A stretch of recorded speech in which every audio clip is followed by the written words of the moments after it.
Good evening and welcome to Press Pass. This is what's coming up.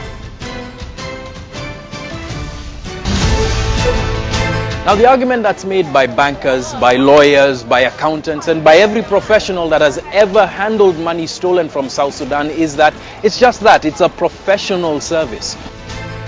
We look at a story that has been the talk of town in this past week, the Profiteers by Africa Uncensored, and also look at how now the story has developed in terms of reactions. Kwa kawaida habari tunapata kwa TV ndio, lakini kuna upungufu. Ile tunasema kuna upungufu.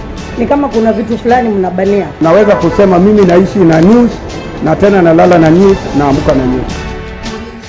We had asked a few people what or if they still regard mainstream media as a main source of information. When's the last time they watched news, and if not, why?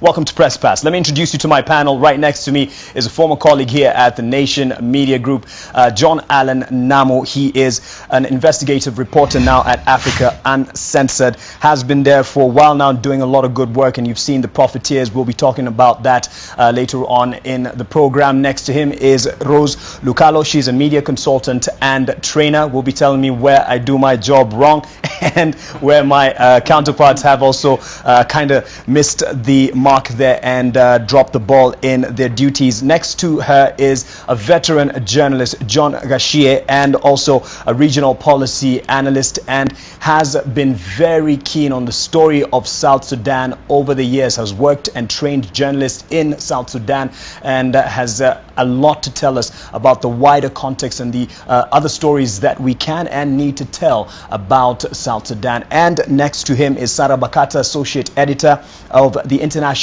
desk here at the East African, and has also been very keen on the South Sudan story since 2003 at least. This is at least what her boss says about her. I guess she was looking through your CV, but she'll be sharing more about the knowledge she has and from a journalist's perspective. As mentioned earlier, we asked people, and this was inspired by actually one of the columnists, that former columnist at Daily Nation, that is Raz Nawara. She posted not too long ago saying that she actually switched off. She hasn't been watching, and many people responded to a tweet saying, yes, I stopped watching news, I stopped buying newspapers. And so, hey, we decided let's pick from this and ask a few people from around the country if they still go to mainstream media, whether it's broadcast or print media, as a main source of news, and if not, why? Let's listen in.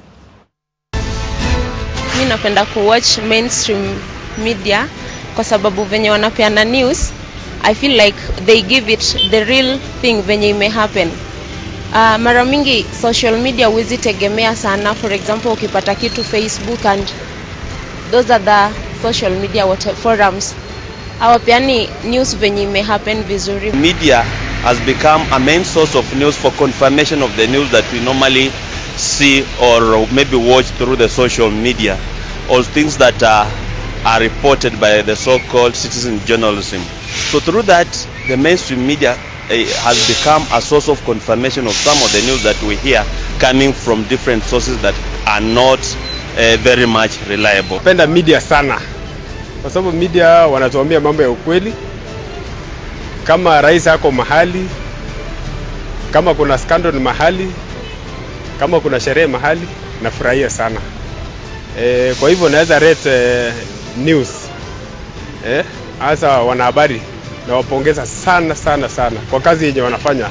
I'm relying on them because I want to be updated with daily events like politics, like sports. Like yesterday, and I not watch, I could not see Kenyans beat Ethiopia, so I watch news to get updated.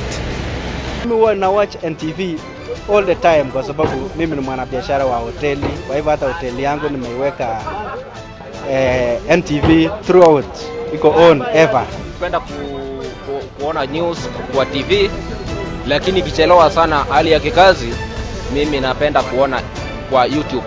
Habari tunapata kwa TV, tunapata kwa social media, lakini saa nyingine zinatofautiana. Unaweza kupata kwa mfano kama kwa ajali, kwa TV tunaambiwa ni watu 50, kwa social media tunaambiwa ni 55. So tunakanganyika, tunakosa kujua ukweli uko wapi. Yes, kuna ile unakuwa na morali, unasema nimeona news fulani, umesikia tetesi kuna news fulani usiku saa 1. Leo mchana unakuwa na ile morali usiku wa kuangalia ile news. But ikifika ile saa 1 unapata zile vitu ulikuwa unatarajia, maybe kuna tofauti kidogo imepishana pale. So ukiingia kwa internet unapata tofauti, ukiingia kwa news unapata tofauti. Kwa kusema kweli mainstream media inatupatia habari sawa sawa. Na tukiangalia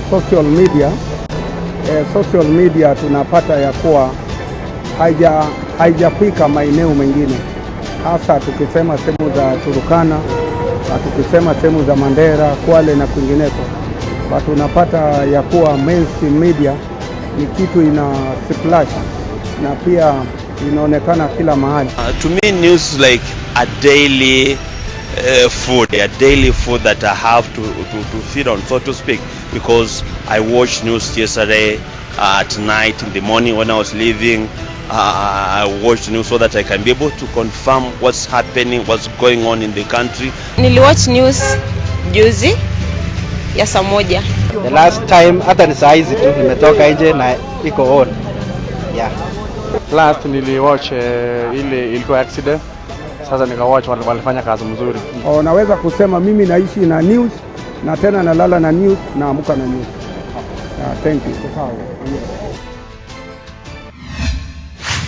So let's get some reactions as they were listening. And Sarah Bakata, what do you have to say in terms of where people go to for now information and news on what's happening? Do you think we're losing a grip, or it's changing times?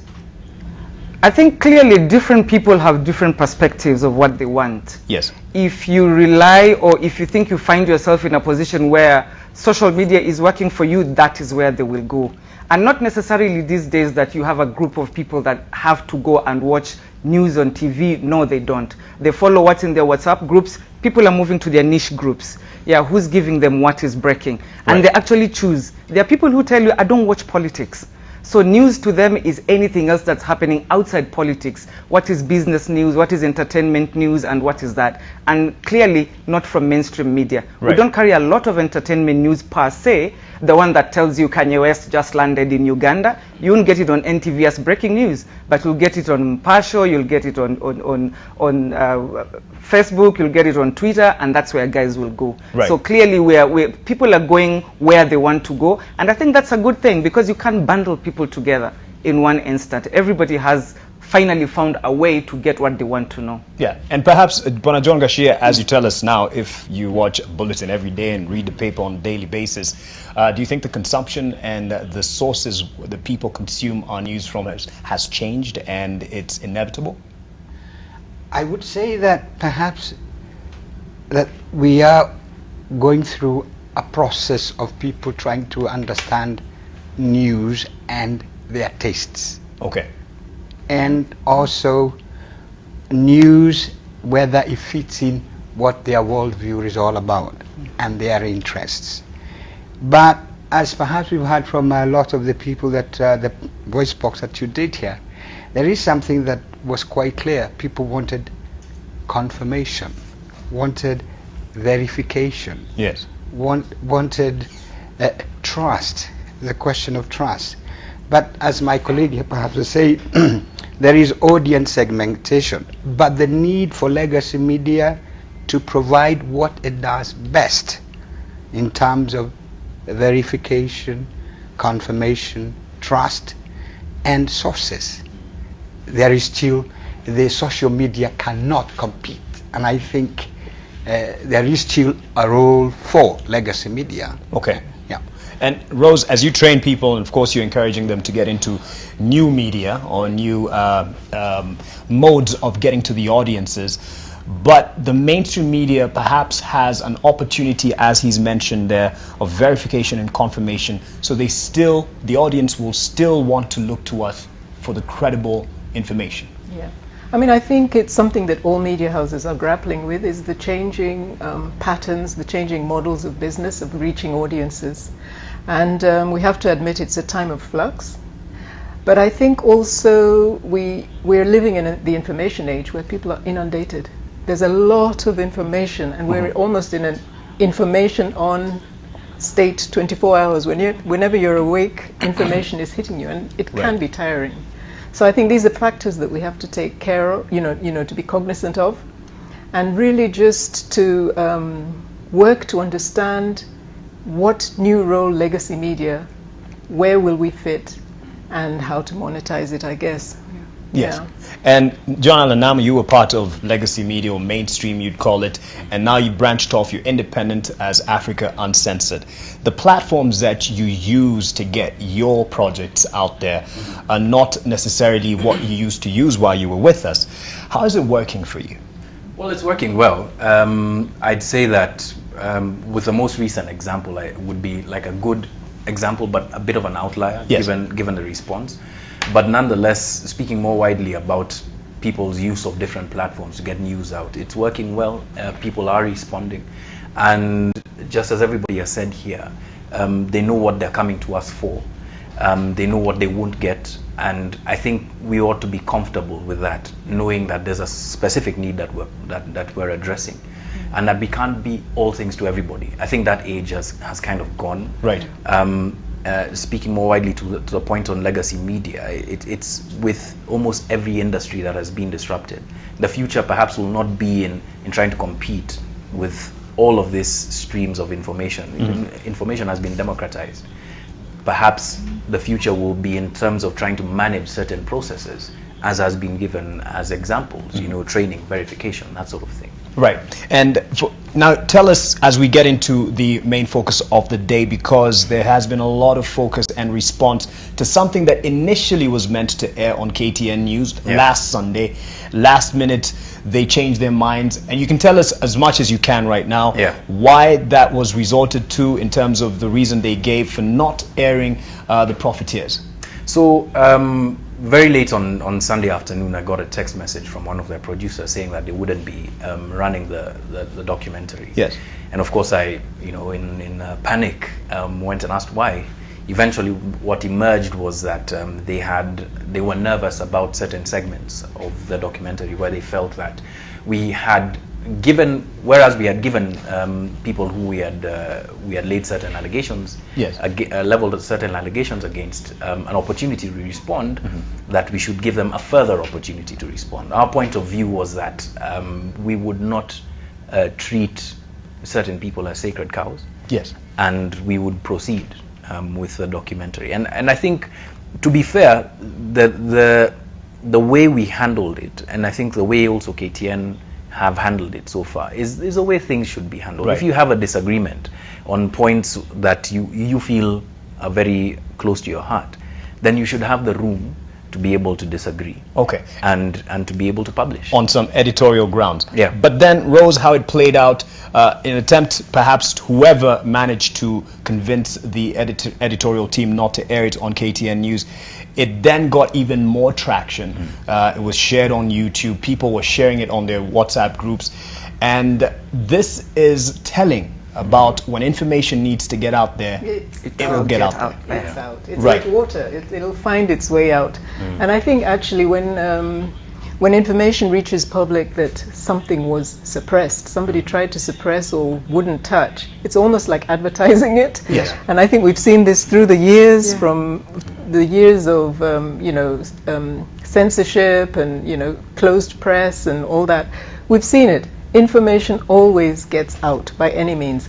And now we're in the digital era. There's so many ways for it to get out. I mean, it's not even like it's not even difficult anymore. Yes. So I'm not surprised actually that it received that much traction. Well, are you surprised at the attempts to perhaps have it, shut down, not aired on national television, given what you know with the background and the sensitivity of the matter?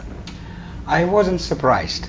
I would say that I was surprised that KTN were willing to go that route. So when I saw the promo, I said to myself, okay, let's see how this plays out.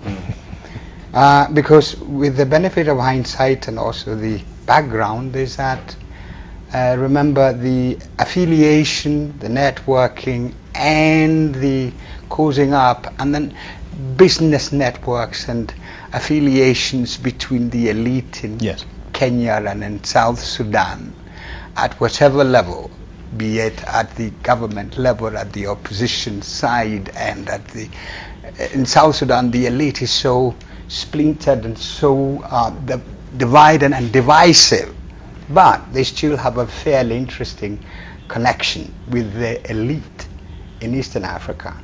And the leadership here. And that's what I say, the elite in Eastern Africa. And Kenya is in Eastern Africa. Yes. Yep. And Kenya, and the Kenyan elite is quite deeply embedded. I mean, it's engaged and involved and partisan and beholden to the South Sudanese elite, and it's up here to the neck. Right. In terms of money, in terms of business, in terms of political affiliation. Right. And the same applies to Uganda, the same applies to Sudan, the same applies to Ethiopia. But what's the difference here, if I may, just to interrupt? This is a story by the Daily Nation. I'm sure the East African has done this story as well. And this was on June 14th of this year. And this, of course, with the heading there, U.S. calls for crackdown on South Sudan war money invested in Kenya. And you have the names that were put in this particular story as South Sudanese President Salva Kiir and also the leader Riek Machar, the rebel leader. Then he was quoted as that. Of course, right now we know his position has changed given the latest appointment. They gave the names in this report. We gave the names. What was so different in this instance? I don't think there was any difference at all. In fact, the shocking thing is that KTN actually refused to air that story, and yet everything what John-Allan Namu has said is in the public.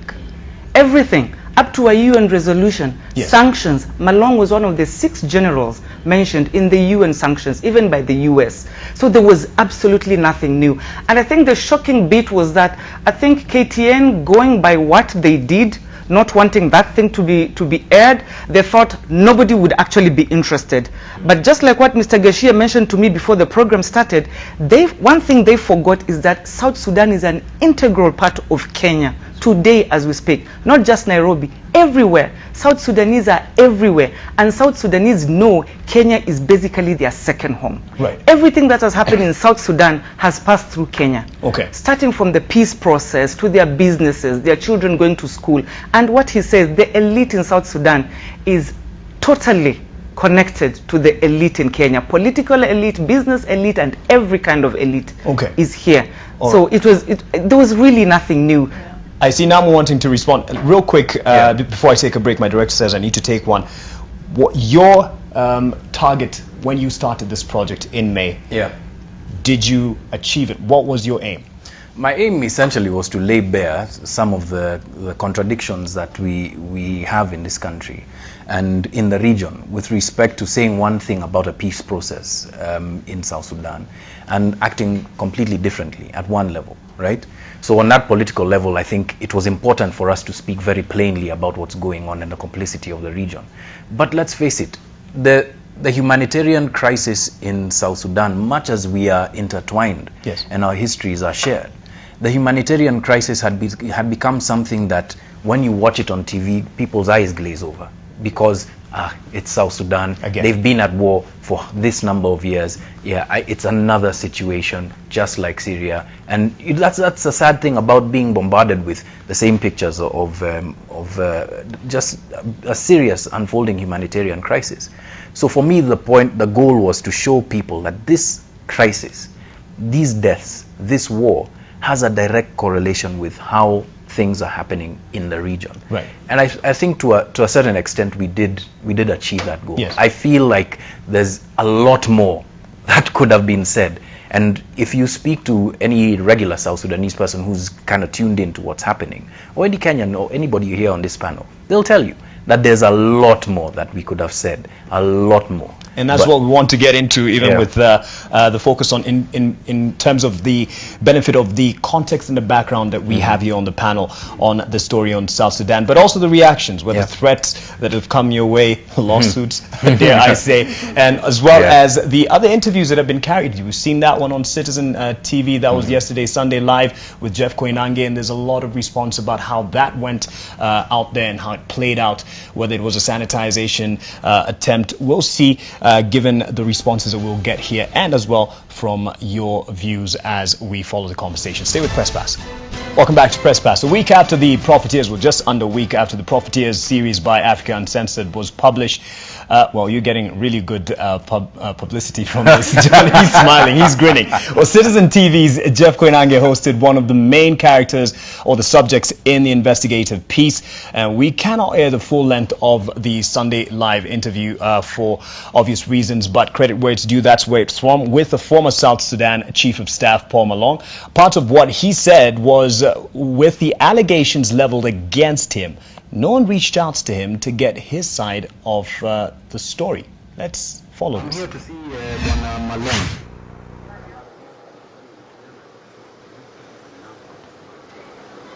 Habari yako saa? Mzuri sana. Kwa salama? Kwa chonjo? Mambo vipi? Salama kabisa. Niambie. Mimi naitwa Namu, I'm a journalist. Okay. Hala Namu ama? Ndio. Okay. So I'd like to interview Mr. Malong. Okay. Yes. Ulikuwa na sina appointment na yeye. Okay. Yeah. Labda utasubiri kwa gari kidogo. Niongee naye. Okay. So no problem. Sawa sawa. Haya. Okay.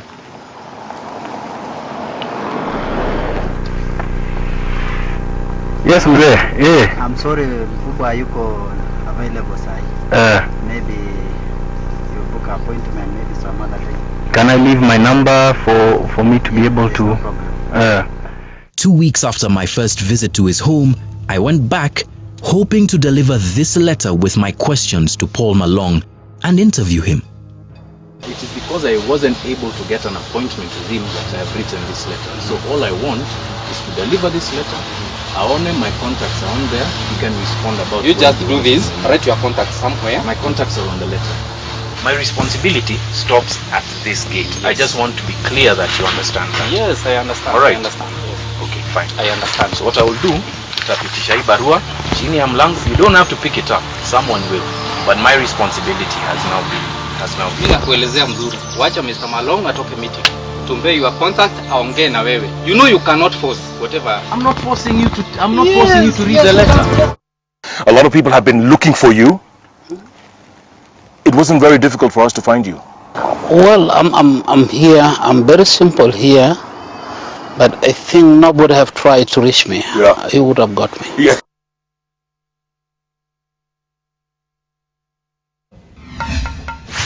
The camera should be on Namu because he's laughing. He's laughing as he heard that because, I mean, your reaction first of all to this and what you saw play out in that interview. In that interview.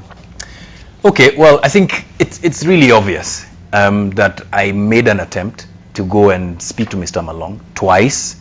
I tried to get his contact information. I spoke to the guards at the gate, and they flatly refused. What happened after that second time, which the first person who came out to speak to me is one of the people who guard him.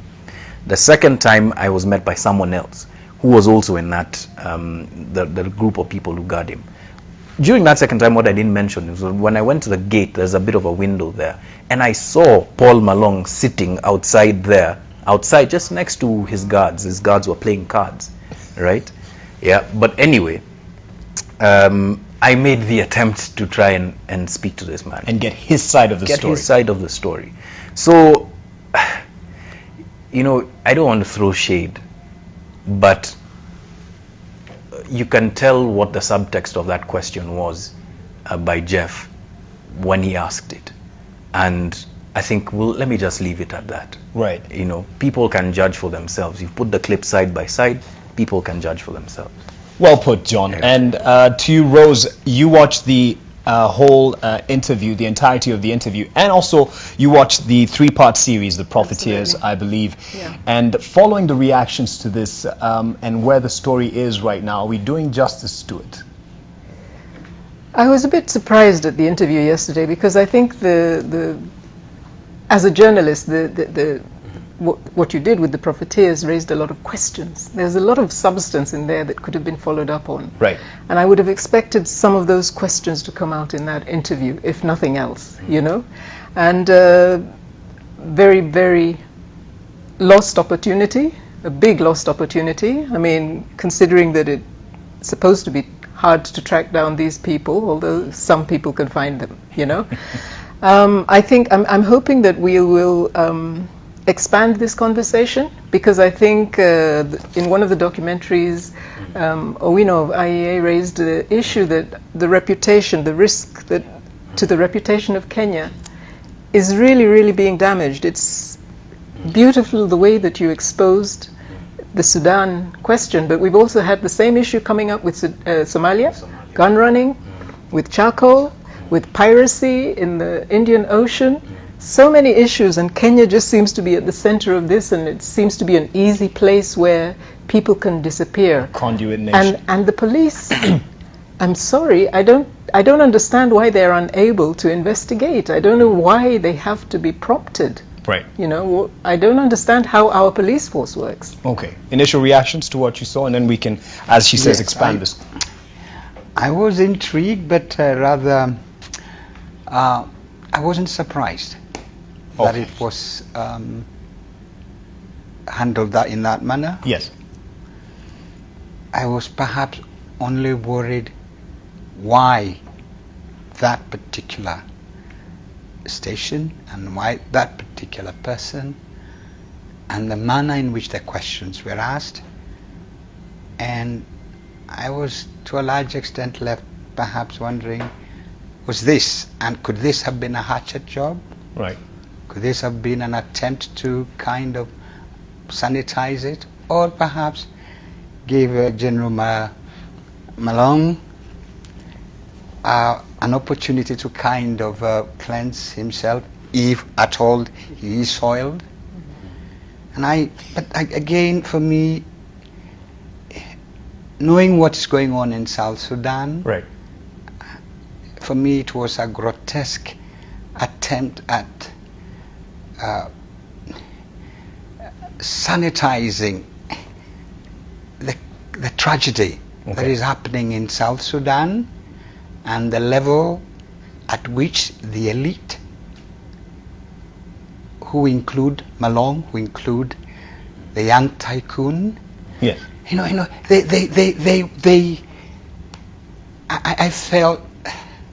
I felt really angry that we could isolate what is happening in South Sudan and have a young fella telling us he's wearing a shoe that is $10,000 US, and that he has a watch that is $100,000, and that his wealth is on account of Jesus Christ. And I said, I'd rather meet that Jesus Christ if he can give me that kind of money.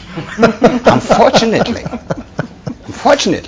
yeah, the whole thing perhaps captured the intensity in which the South Sudanese elite has captured the elite in Kenya, the elite in Uganda, the elite in Sudan, and the elite in Ethiopia. Okay. And this in itself exposes the Kenyan elite, that they talk about neutrality. They are not neutral. Yes. They are engaged in appeasement. Yes.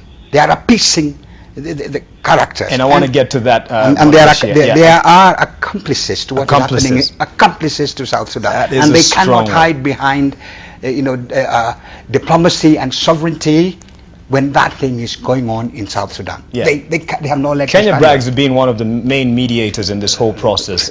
But that's a tragedy. Yes. And we'll get to this conversation. Sarah, perhaps to be devil's advocate, he says the mere fact of the brag right there of the tycoon, he calls himself a tycoon, that, you know, he has this amount of money, just goes to show how much, you know, the elite are comfortable here and well protected. And perhaps it did serve the purpose of showing how bold they are to live their lives here with the monies and the proceeds that they enjoy. If Namu managed to access Paul Malong, let's say if it happened, would we expect Malong to say, yes, what you say is true? Of course not. In fact, let me just add on to what Gashia said.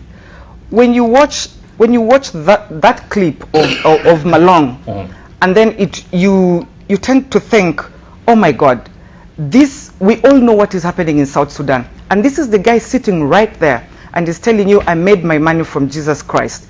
You know, absolutely, there's no difference. And first of all, in fact, let me go back and say, yes, when the interview begins and Jeff asks that question, like, you're here, I found you. You know, I think that is what lawyers call leading questions.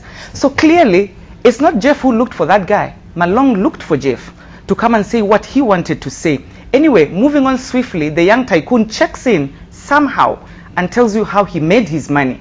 And then you sit back and say, what is the difference between those two South Sudanese guys and the Kenyan elite and the Kenyan politician? We've seen people come on that program and say the same. I made my money like this, I made my money like that, and everyone in the country knows that's a lie. Yes. That is not how you made your money. We know how you made your money. We might not be able to prove it, but we know you did not make your money the right way. Okay. Anyway, so moving on, John-Allan Namu has done the story the way he has done. Jeff has done the story the way he has done. I know people are quite angry and they're saying, how dare Jeff do such kind of a story? But I think there's a silver lining. Yes. These guys have come out. They've crawled out from the woodworks, wherever it is they were hiding. Finally, they are out. So now everybody knows they're in Nairobi, they're in Kenya. And the young tycoon said something that really caught my attention, because he was asked, so you like the media, you like being famous? He said, I'm already famous. I like being in the media. Let them come. Okay. I think that will be his own downfall, because from there he'll be out now, like, okay, now people know me, now I can do whatever I want.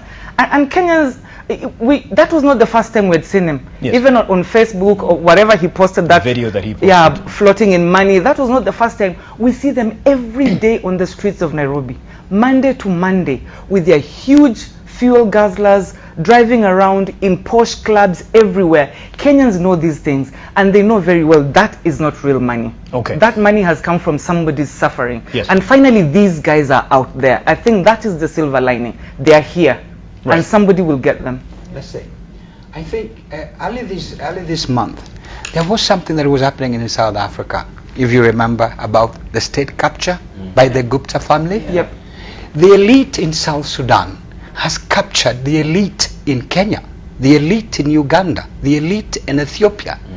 And put it this way, they have something, they put it very bluntly, they say they come to Kenya for R&R, rest and recreation, because they are in South Sudan in a hardship area.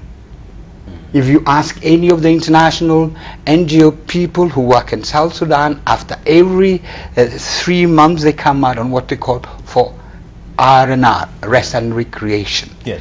Now the elite in South Sudan, they go out to Uganda, Kampala, they come to Kenya, right, for rest and recreation, and that is they come here to really shed off the little bit of hardship that they've gone in South Sudan, having a good shave and perhaps having a chance to meet Jesus Christ with $10 million out here.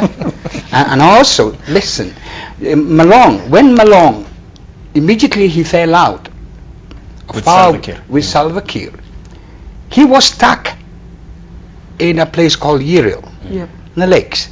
And there was a lot of interesting issues to have him come back to Juba, and then he was kept under detention, under house arrest for a long time, until they felt they brought him under control, and then he went via Khartoum, and then he landed in Nairobi, ostensibly Nairobi Hospital, ostensibly to have a check-up, because the poor man was just about to die of whatever it was. Never mind. And then the man is there, right, and sitting out there and saying he's just a poor man. But all you needed to do is to find out who of the elite in South Sudan, right across the board, in the opposition, in whatever opposition that you want to think about, the Salva Kiir group, they all have property either in their name or with their, people out here. They have their mistresses, their wives, the second wives and what have you. They meet at the tribe, they meet at different places. And indeed, the Kenyan elite, and we were to put names and what have you, the Kenyan security, the intelligence, they know where these people are, they know where they meet, whom they meet, where they meet, and they do it openly. Then, we are looking at the Kenyan banks, you're looking at the Kenyan companies, you're looking at the Kenyan, transporters and what have you. So, for somebody like, the police spokesman to say the UN sanctions are there's a UN sanction, and to have even this Babu Namwamba give you round the corner. All right, what we are saying is this, is that Kenya cannot ignore what's happening in South Sudan, and they can only ignore that at its own peril. Yes. In terms of security, in terms of violence, in terms of business development, and that Kenya cannot look the international community in the eye and say they are not part of what is happening. Right. They are, as indeed they are, would we want to call Kenya an accomplice? Uganda is an accomplice, Kenya is an accomplice, Sudan is an accomplice, Ethiopia is an accomplice to what is happening in South Sudan. Larger, China, right, and a lot of other countries. Right. And here we are talking about helping South Sudan get into the peace process. It can never really work out because every of all these elite in South Sudan that is fractious to the core, right? And this is from Salva Kiir right across. Okay. They have no moral credibility and authority to sit here and tell us. And perhaps Kenya cannot hide behind neutrality. Is this an angle we need to pursue more before I take another break, John? Yeah. Because in terms of the aspect that Kenya is aiding what's happening in South Sudan, and how we can call this out and put it out there. Most definitely. I think there's things that have been said here that resonate very deeply with what we were trying to do in the documentary. First of all, the complicity. I think people don't understand just the kind of humanitarian crisis that exists in South Sudan today. People are starving, they're dying out of man-made wars, principally by the people who are here. You understand? The people who are living it up, living lives that the average Kenyan cannot afford. Are they pulling strings from here? Of course they are. Of course they are. I mean, ask yourself this question.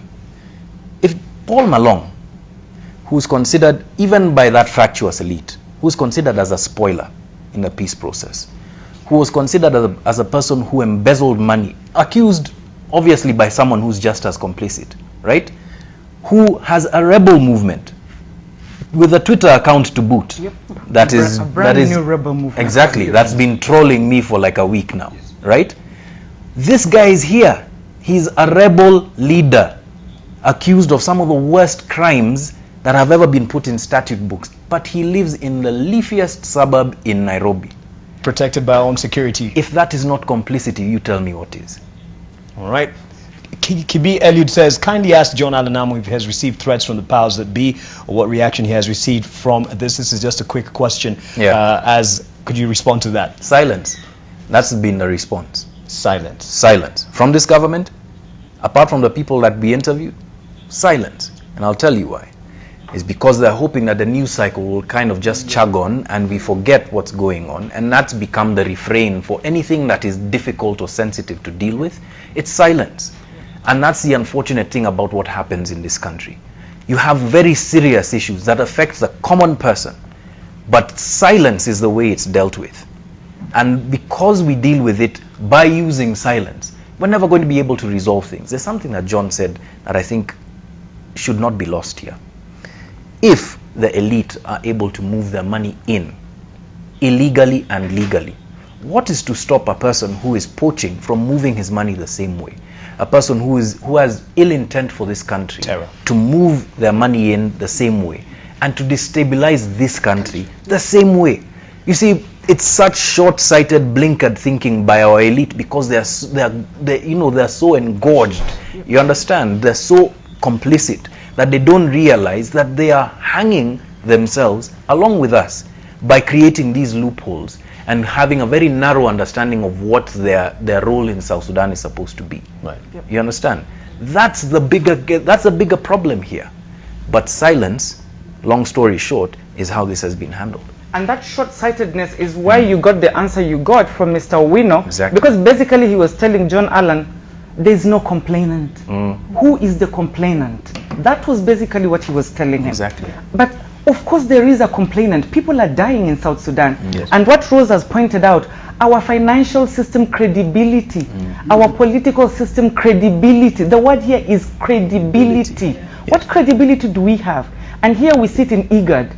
We're supposed to be, as he says, the neutral, the one that can push for a peace process, the one that is always hosting people. We are supposed to be the objective voice. We are not. Absolutely not. We are very complicit in what is happening. Absolutely. The bigger story to follow here, and the wider picture that we will pursue, hopefully in this last part. Time goes by. I'm actually a spectator as I follow this conversation. Keep tweeting, keep reacting. We'll be back shortly. We get quick reactions. People are following this conversation. Malik Oyondi Otiende, you say, hey John, congratulations, good job, keep up, good us of the space. Okay, I know and understand you. You said it was hard for you to work in a traditional newsroom. All right, I don't know exactly what that was about. Kachwanya, you say, how do you guys expect the government, which has stolen everything from the health to education to Eurobond to NYS, to stop stealing from happening in South Sudan? You forget that the so-called Kenya elites have stolen multiple times than what is going on in South Sudan. And onto something else, Gadhara, you say, please don't beat about the bush. It's obvious that Koinange Jeff is in the business of laundering reputations, not journalism.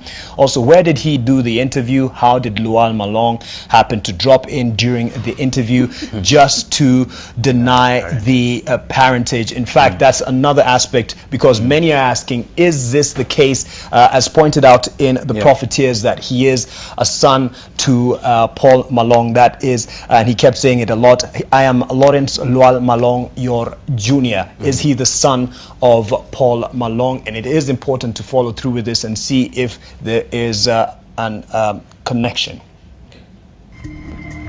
My name is Lawrence Lual Malong Yor, Lawrence Lual Malong Yor Jr., aka Young Tycoon, one of the African youngest billionaire. But if he's the young tycoon, his father is king. Paul Malong Awan, also known as King Paul in South Sudan, is widely known for his immense wealth. The implication was you were the son of General Paul Malong. No, I'm not the son of General Paul Malong. I mentioned in the video, and every interview that I done with media, okay, with local media or international media, I mentioned my name. When you go and watch the video, I say Lawrence Lual Malong Yor Jr. My dad is Lual Malong Yor Sr. Then I became Lual Malong Yor Jr. And I mentioned in the video. Yeah. I'm not using the third name of Awan or Anai. Right, you're just your father's son. Yes. But this is not your father. No, it's not my father. Malong is not my father. Are you related to General Malong? No, we are not. So why was it assumed that you were his son swimming in money? I don't know. But I'm not his son. Why are they his son? They are not. Okay, if people are accusing me that I'm his stepson, why is not really son? They are not swimming in the money. General, when you saw this young man swimming in the money and they assumed it was your son, He did not say he's my son. But and I did not say he's my son. Today I found the people who say Lual is my son, and these are the people I will pursue them. You're going to take action against them? Yes, immediately. John, you're taking notes there. I know you have it all in your head here. Yeah. The response is, what do you have to confirm the relation here? Let me let me just put it in context for you. This is the first time that he's denied that he's Paul Malong's stepson, right? Every other interview that I've read, and I've spoken to people who asked him that question directly, whether he's a son, and he said stepson, right? Every other interview that he's done, these ones that he's saying and that he's denied, he has admitted that that relationship exists, all right? Including a Newsweek article that was published in 2017, including an article done by the Sentry in the War Crime Shouldn't Pay report, where they spoke to him, all right? So it's very interesting that on this one occasion where Paul Malong Awan is supposedly under fire, that Lual Malong Jr. comes to the aid of Paul Malong Awan to be able to clear the air about this. So, well, I mean, this really isn't evidence per se, but go to his LinkedIn page.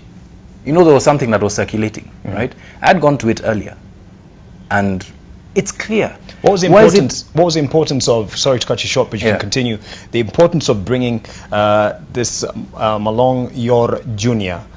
To this whole story and giving a linkage? You see, for me, the image of a person swimming in money, all right, the symbolism of that is incredibly powerful given where South Sudan is, all right? The symbolism of that, and then the connection to a person who is a war crimes, you know, who's been accused of all sorts of war crimes, yes, is incredibly important to be able to contextualize just how far removed the elite are from the problems of the common South Sudanese person. Ask anybody whether education is succeeding in South Sudan. Ask anybody whether public health care is succeeding in South Sudan, all right? And then ask them why Nairobi Hospital is a favorite for the people who are the elite there. That for me was one of the more important points. Also, even though this didn't come out, it's been widely reported that there are some connections that he has used in the past, quoting his relationship to Paul Malong and his relationship to Salva Kiir, right? To be able to access all sorts of benefits. He supposedly got his wealth through mining, right? And the mining sector there. If I remember correctly, one quote from some of the reports that have been published is that, you know, he doesn't even have to go through the public tendering process, right? He gets it automatically. But yeah, I mean, see, he was asked the question yesterday, how did you get your money? All right, and apparently Jesus blesses Lawrence Lual Malong more than anybody on this panel, right? Where was the follow-up question to that? You're wearing $10,000 Jimmy Choo shoes, and it's Jesus Christ? I don't doubt the power of God, yes, right? But come on, you know. Again, to get to the aspect of having to pursue the story further, he won't talk to John-Allan Namu. Perhaps maybe now he will, but he'll talk to Jeff. And Jeff, in his wisdom, brings him on to talk about his wealth. And yes, as he said he'll follow up with a conversation. But perhaps even as an interviewer, he wanted deliberately to have him put out a ridiculous comment such as that, which is now the talk of town. Right. Right. In terms of bringing out information. Well, I mean, are you a journalist or are you an entertainer? Okay. I mean, a journalist, if you purport to be a journalist, you have a very specific job to do.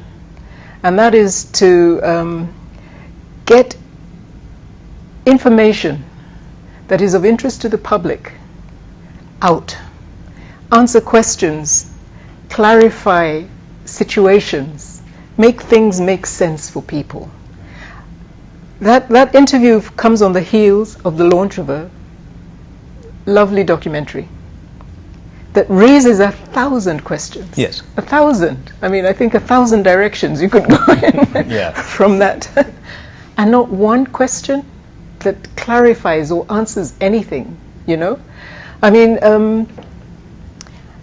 even as simple as, you know, his existence here. What is he doing here? What does he do? How does he survive? You know, why isn't he there? You know, what's his thought on what's going on there? What's his contribution? What about the allegations to all that? None of that. I mean, one of the denials that I felt particularly pained by when watching that documentary, or watching that interview, right, was a denial about rape. You know, was a denial about rape as used as, you know, as a weapon of war. How many? Can you imagine how callous you must be to sit down and deny that women, thousands of women from different parts of South Sudan, including some of the women who we spoke to for this documentary, had to go through not just like one episode of rape, but repeated episodes, becoming sex slaves to rebels and to soldiers from the SPLA. Yeah. But the person who was at the head of that says, what rape? And let me get to that point, because, and you can respond as well. As part of that interview, General Malong said, and I quote, "If the crimes committed occurred while I was Chief of Staff, it was because I was under instructions from the Commander-in-Chief." It came out. That's not a defense anymore. It's not. Nuremberg dealt with that in 1945. It's not a defense anymore. I think the international ICC criminal court has also said that. Yeah. And I think the nearest we could get to that is in Rwanda. Do you understand? Yes. In Arusha, the second area that kind of passing the buck upward does not work is in Cambodia. Right? And what is also happening is in Syria right now. But let's talk, perhaps. Let's give, you know, Malong the benefit of the doubt. The benefit of doubt. Perhaps Jesus Christ is also with him there now. You know, I'm saying this because I thought I've never had a grotesque statement affiliating it to God, and I thought if that is the way to whitewash this, and that it was allowed to pass, you made a joke about that, and I felt that we were never told what does this young man do. The only thing we were allowed to hear from him is that he lives at the Serena and he occupies a presidential suite and he pays, is it 12,500 a night? And you allow that kind of a person, that public, and you let him go scot-free without pinning him down, as my colleague is saying. You would have pinned him down. So, and he said he's 30. And he said, you know, he has this notoriety of being Africa's youngest, you know, billionaire. Donald Trump Jr. And he makes that. And you let him get away with that? Really? How callous can you be? And how perhaps, you know, amoral can you be? Now, but perhaps let's put this in context. South Sudan, we cannot wish it away. That's one. Two, if we were to wish the security, economic, social dimensions of the South Sudan conflict and the impact it would have on our country, we are going to have, if South Sudan the peace does not return, we are going to have a second Somalia. And a lot of people don't seem to get that. And that we are going to have a second Somalia to the north, where we are talking about oil.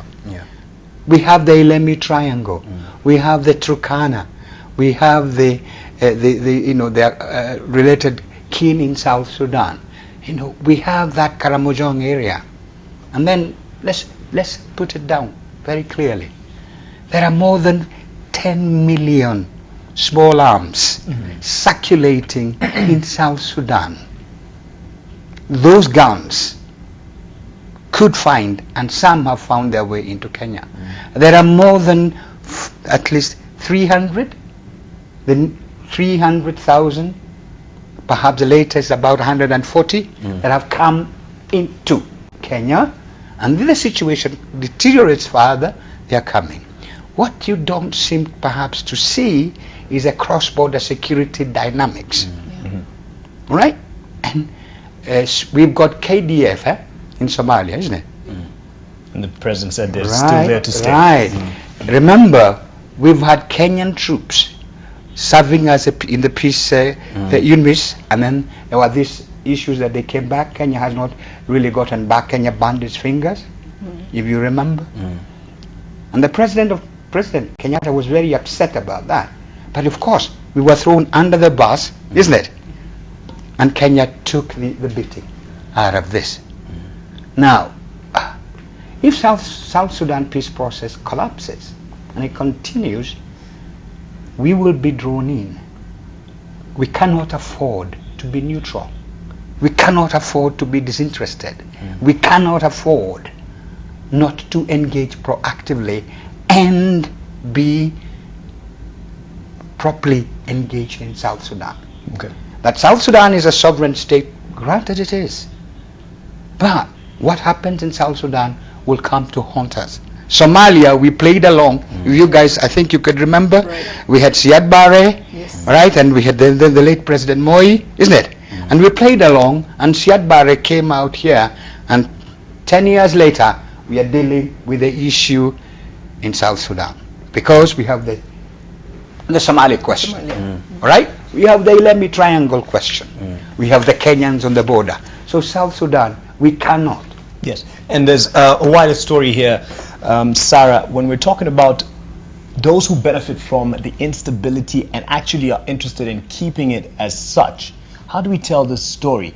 And it's not going to be just visiting the IDPs. As John has said, people have actually kind of gone numb with the figures of people dead, or forces are fighting at it again. September it happened. People have gone numb with such stories. How do we tell the story further to actually put it out there? There are people who are benefiting from this state, right, as it is. I think John-Allan already touched on that. I think on the third part of the profiteers, yes, when he deals with the issue of wood, teak wood being taken out of South Sudan. There's a whole chain from South Sudan. So he was posing as a businessman from Kenya, from yes, South Sudan, through Uganda, through Kenya. Those logs, they are not going to be flown out of Uganda. How do they make their way out of the port of Mombasa? How do you drive all the way from Uganda to Mombasa? And you want to tell me nobody in Kenya knows about it?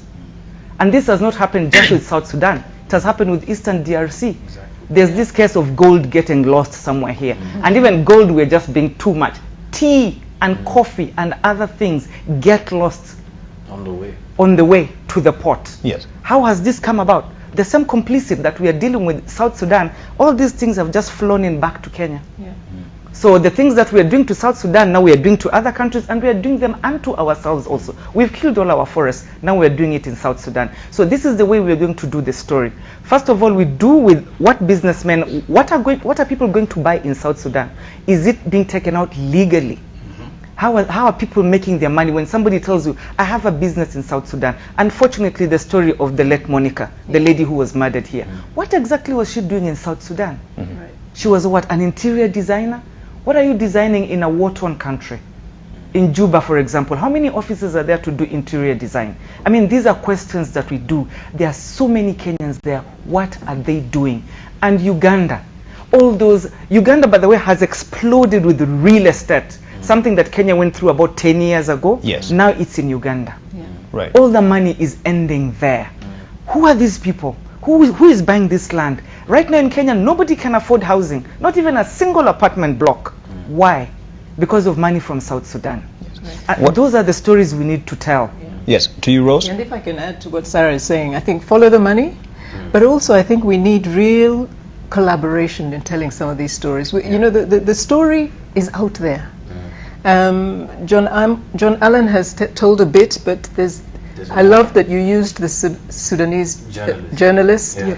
They have bits, you know, the Ugandans have bits, you know. We need to unite all these, and that requires that we stay on point. Don't, like John says, people are waiting for the cycle to change, the news cycle.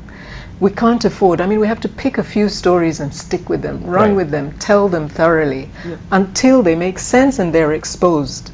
But if we just let it go, it'll be playing to the gallery, playing into the hands. Speaking of follow-ups, there's those who you mentioned in the third part there, and two actually who were fired, who were, you know, top in the military in Uganda, and they were helping out in this teak business, and In terms of bringing them to account, are you going to follow through with this, or is there no way? The banks that we have here, I saw at the last part that there were some statements where the banks came out to speak and say, you know, just to clear their side of the story. How are we going to follow this through? I think, again, it's really just to keep on making the same point, that if there are people who are politically exposed, that banks have certain procedures in terms of due diligence, know your customer. They have the procedures to be able to follow this through. What they lack is sometimes either political will or turning a blind eye almost, you know, saying that, look, we're offering a professional service. Yes. You understand? So it's a transactional service, and banks operate in a certain way. But given the kind of environment we are in, you cannot afford to be amoral like that. You have to understand what the implication is for your business to some people who you will never meet, never know, who will not bank with you. That's how the world is connected in this day and age. Why do we talk about conflict minerals? Because people wearing them in Belgium or wherever now understand the connection between those diamonds that they're wearing and the conflicts that they're supporting. Now Kenya has to become involved in that, and businesses have to start taking more moral stands towards things like that. Because at the end of the day, as John very eloquently explained, we are south of South Sudan, all right? We're east of Somalia, all right? Congo is just a country away, okay?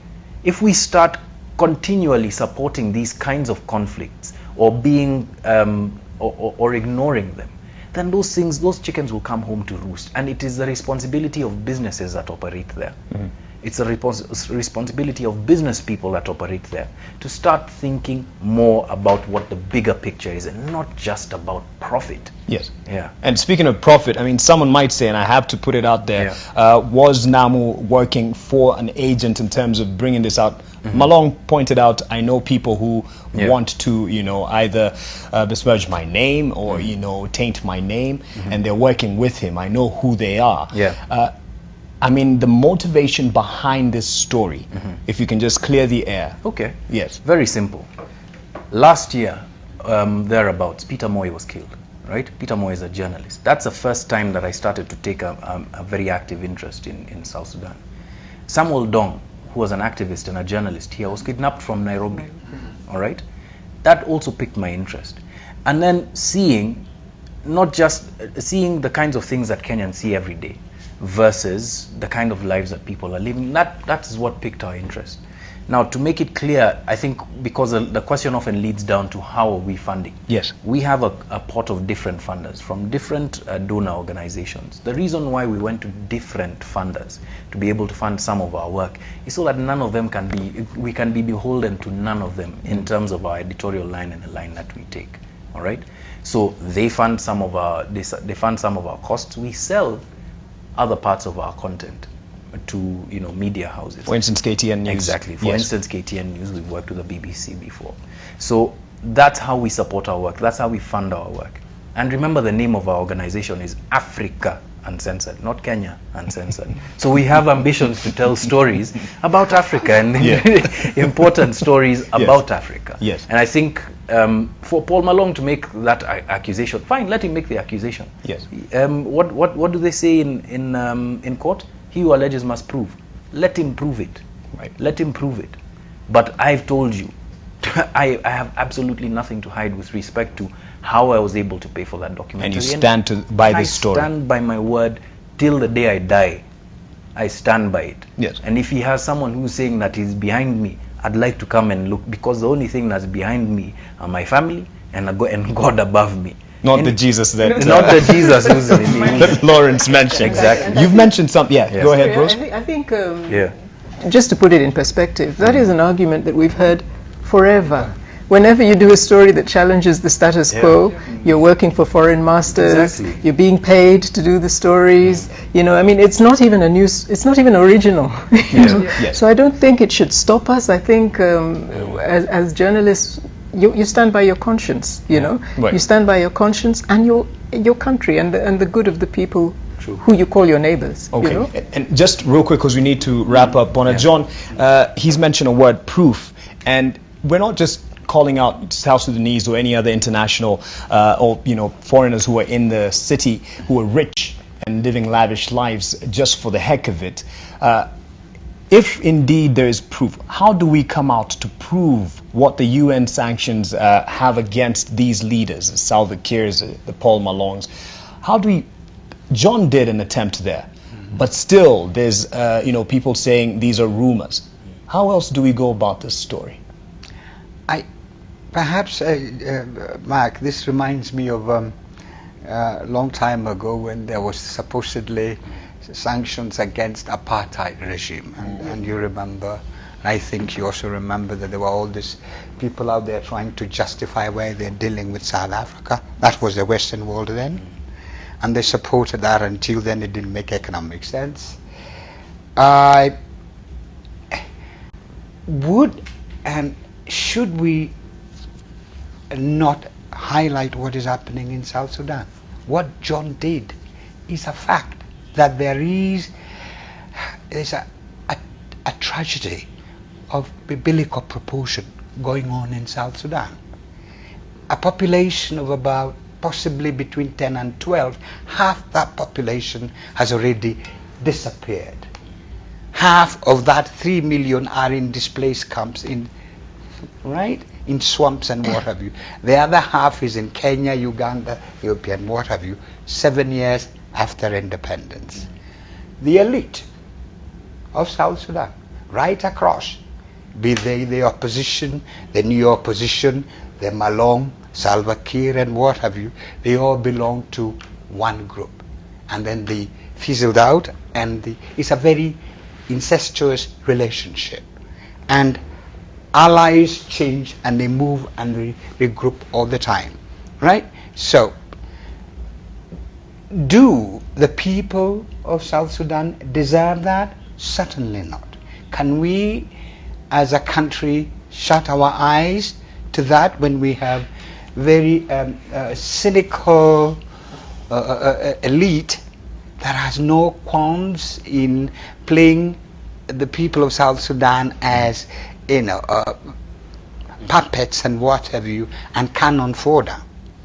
And is Malong the most decisive or the most notorious? No, it's just one of them. Is Riek Machar the most notorious? Certainly on the scale of 1 to 10 years. Is President Salva Kiir failing in a scale of 1 to 10? Yes, he's failing. Are the elite in South Sudan of whatever manifestation, they have no democratic credentials. Right. Forget about them telling us that they are fighting for democracy. They are all power grabbers who have not. And I think for me this reminds me again of Angola. I think you can remember. Reminds me of Mozambique. Yep. Right? Isn't it? Yep. And it reminds me of Uganda until 30 years ago, isn't it? And then we have Somalia. And where do we come in as a country? Now, Kenya Commercial Bank, Equity, Cooperative Bank, Britain, UAP, they have opened their subsidiaries out there, isn't it? It is only this year that they have started making small little profits, isn't it? For the last 4 years, they have not. But when they went out there, could bear me out, they were making some fairly substantial profits. There are more than at least 150,000 minimum Kenyans in the whole of South Sudan working at different levels, right? They're there, and they need to make a fuss back out there and come back, right? So what is happening is that the elite in South Sudan is holding the Kenyan elite and the Kenyan people working in South Sudan as hostage. That you'd say anything, we will throw this Kenyan. You had the idea of the Kenyan police here rounding up some Southern Sudanese that supposedly, and that was backtracked immediately. Right. So what I am saying, Mark, is that for Kenya and the Kenyan media and the Kenyan elite, we cannot keep our eyes off South Sudan. We do that, we are going to pay. And we have Somalia, And if we cannot see what is happening in Somalia, that we will pay, believe you me, Mark, we shall. I hope then we can make a determined decision that we will not be part of that. Because it is in our interest, security, economic, social, political, and stability. If South Sudan is safe and what have you, we will have it better. All right. To Saran, your commitment as associate editor at the international desk for the East African, in following these stories and others in the region. First of all, let me comment. Let me say that John-Allan Namu did a very good story. And for anyone to come out to insinuate that he did it at the behest of someone is quite insulting. Not just to him, but to the entire profession of journalism in Kenya and anywhere in the world. George Clooney and the Century Group did a similar report. Who was paying George Clooney? Or why wasn't he equally asked, at whose behest are you doing all these investigations and making all these accusations? Yes. None whatsoever. So why John-Allan Namu?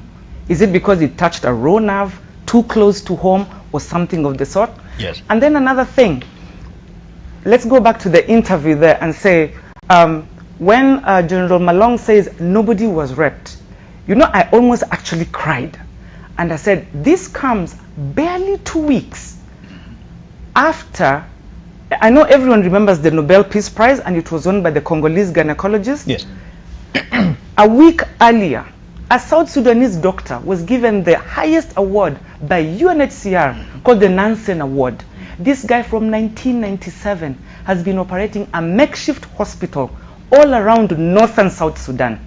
He came in and has been living with the refugees, IDPs, anywhere absolutely with absolutely no provisions.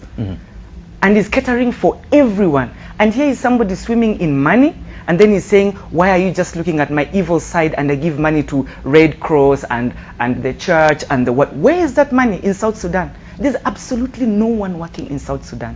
Everybody is dependent on the one God that is not helping them, giving them money, but is giving this guy money. Yes. It's absolutely insulting, right, watching that interview and the way it was conducted. And then another thing I'd say, now the story of this doctor is the way now we need to tell the story of South Sudan by following particular people who are in there, outside what he's calling the elite group. What is everybody else inside South Sudan doing, helping the normal, ordinary people? Yes. International organizations, they're having serious trouble. Everybody knows the number of people who've been killed in South Sudan. International workers, aid workers. And nobody is talking about that. Absolutely, I've never heard even the Kenyan government comment on that, right, except maybe when a Kenyan is involved. But we forget that there are people out there. I mean, it's absolutely sad.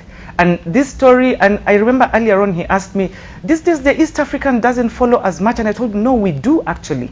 We do. It's only that there's hardly much going on. And by the way, the East African is not even being sold the physical copy. No, in Juba, we are not allowed. But of course, they read us online, those who can. And you can imagine there are very few of them who actually are in a position to read a paper online. So we are actually not allowed in there, but somehow we get the stories and we follow them through all these other organizations. Fantastic people in South Sudan, yes, doing very great work. And John-Allan Namu is just picking up the story where us guys have left it, because we are following the peace process, we are following all these other international organizations, what they are doing. So we are doing our bit. We cover every single story, and we even follow up with the peace guarantors and Kenya as being part of IGAD. Yes. Everybody knows. In fact, I think all of you know the Ugandan academician Mahmoud, what's his other name? Professor. Yeah. Yes. Recently he did a New York Times opinion piece, and he says the serious problem with South Sudan and why there'll never be peace is because if it is being left to the African Union, being led by Ethiopia, because everything is being signed in Addis Ababa, and Khartoum, and IGAD, and Kenya and Uganda pushing, there'll never be peace. Never. Why? Because everyone has a piece. Everyone wants a piece of the pie, which is South Sudan. So how do I go in there and try to make everything right, where that is where I'm eating? It will not work. Absolutely not. And these are the stories we are looking to. We say them in piecemeal. We say them in very many stories. Yes. Like this has happened. But maybe eventually we do need to tell the bigger story. You guys, we connect the dots. Right. This is what is happening. How many times are we going to sign a peace process, a peace agreement, accord after accord after accord, and nobody's being held accountable? In fact, just the other day, I think somebody wrote a piece and say there's almost like international paralysis, you know, where South Sudan is concerned. Yes. Nobody. There's the Troika. There's Norway, there's UK, there's the US. All of a sudden, they keep quiet for so long, and then all of a sudden they stand and say, if you do not sign, we're going to put sanctions. You're sanctioning someone who has never left South Sudan. He doesn't need to rotate his money anywhere. He's using his money inside South Sudan. Or perhaps even in Kenya. Yeah, how will that work? As it's been shown in that piece. Yeah. Thank you for that. Real quick, Rose Lukalo, with your final comment as we go forward with this story, and then John.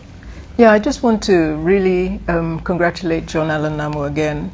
I think you were talking earlier about proving facts. I think this thing that people keep telling journalists to prove things when we don't have the forensic tools, the job that the police are supposed to do, the investigative services are supposed to do, Interpol exists to do.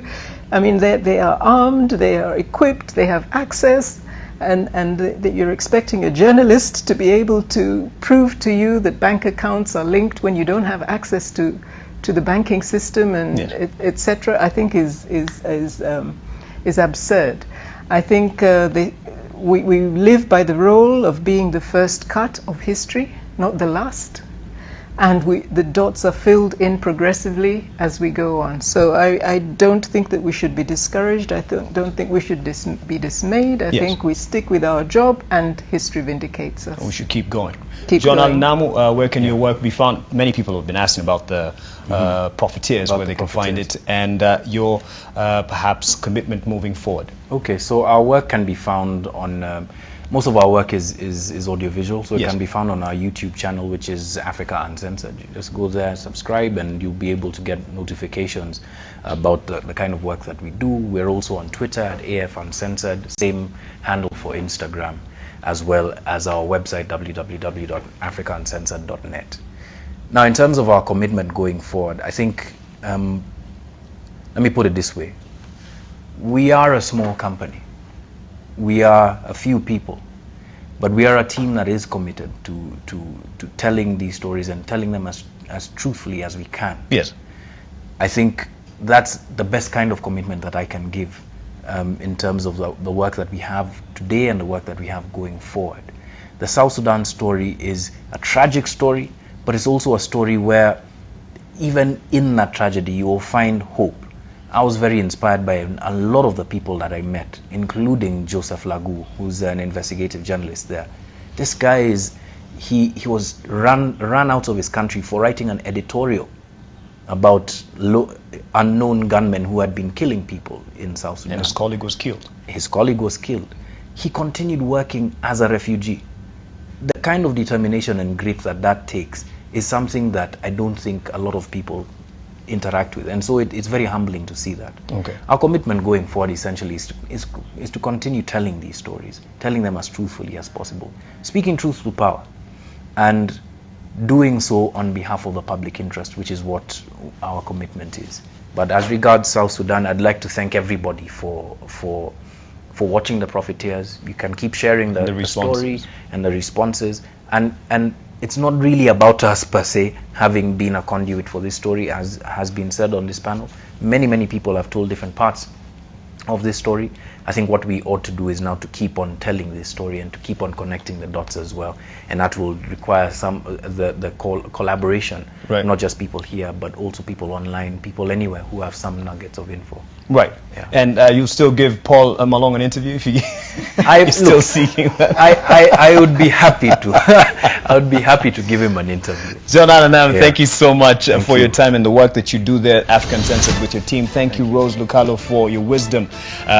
And as you keep watching, you of course are very honest with your views in terms of what we do. And John Gashie, veteran journalist, of course, and on matters of the region, quite an expert. Thank you for your thoughts and your time. And Sarah Bakata here, my colleague at the East African, thank you for that. And yes, indeed, we'll continue following through with what the East African is doing and connecting the dots for the bigger picture for the region and the continent, indeed, as you have been following. following this up. And just real quick before we go, we have to have the international radar. Now, the U.S. President Donald Trump has vowed severe punishment for the Saudis if evidence arises proving that they had a role in the disappearance of Jamal Khashoggi, a journalist who was known to be a critic of Riyadh and U.S. President Jamal Jamal is alleged to have disappeared on October 2nd after visiting the Saudi consulate in Istanbul.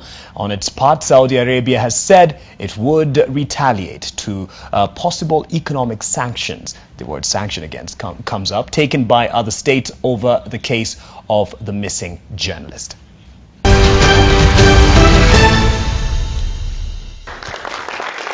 President Donald Trump discussed Khashoggi's disappearance at a gathering on Saturday to welcome back the U.S. pastor who was released from a Turkish prison. Trump said the timing of the release of the U.S. pastor Andrew Branson was not related to the Khashoggi case. Khashoggi, a prominent critic of Riyadh and a U.S. resident, disappeared on October 2nd after visiting the Saudi consulate in Istanbul. Turkey's government believes he was deliberately killed inside the building and his body removed. President Trump said he would be viewing alleged recordings that indicate Khashoggi was tortured and killed at the Saudi consulate. Yes, we're going to be seeing it very soon. The U.S. government is under pressure to help determine what happened to Khashoggi, with Republican and Democratic lawmakers alike demanding for firm action. There was already mounting concern over civilian deaths caused by a Saudi-led military coalition in Yemeni civil war, and some lawmakers have said Washington should block military sales to Riyadh if the allegations over Khashoggi are proven, a declaration President Trump is firmly opposed to. Well, there are many other things we could do, but when we take away $110 billion of purchases from our country, that hurts our workers, that hurts our factories, that hurts all of our companies. You know, you're talking about 500,000 jobs. On its part, the Saudi Arabian kingdom confirmed its categorical rejection of any threats and attempts to harm it by threatening to impose economic sanctions or the exercise of political pressure, stating that the Saudi economy is vital and influential in the global economy. A growing number of business figures and companies have said they will boycott an important investor conference dubbed Davos in the Desert in Saudi Arabia later this month in reaction to Khashoggi's disappearance. World Bank President Jim Yong Kim, English investor Richard Branson, and Uber's chief executive Dara Khosrowshahi are among high-profile individuals who have cancelled their trips to Riyadh.